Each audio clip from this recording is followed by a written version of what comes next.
What is drag? Drag is provocative, challenging the status quo. And that's also what it takes to be a great scientist. I'm Kyne Santos, I'm a drag queen, and I make math videos for social media.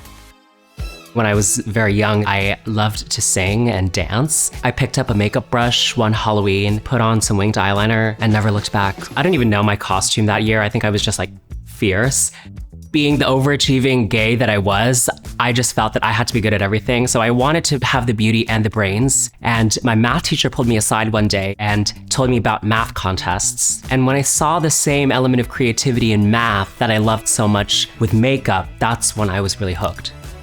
I started posting on social media when I was in high school. It started out with makeup tutorials, but I was also a math student. Let's solve this viral problem together. 6 divided by 2 times, in brackets, 1 plus 2. And I was taking a course on combinatorics and optimization, and I just made a video about it in drag. I got this crazy response from people all over the world telling me that they loved learning math through this fun, fabulous lens. What's the deal with Fahrenheit anyway? Which is code for 2 hydrogens and 1 oxygen. A Mobius strip.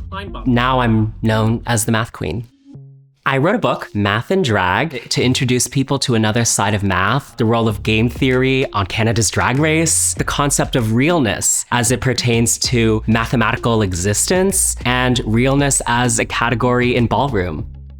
The problem with math education is that the way math is taught in schools makes people think that math is just all about getting the right answers. But I think math should be more about having fun and playing. What if I cover up the piano? Can you tell me what those notes are?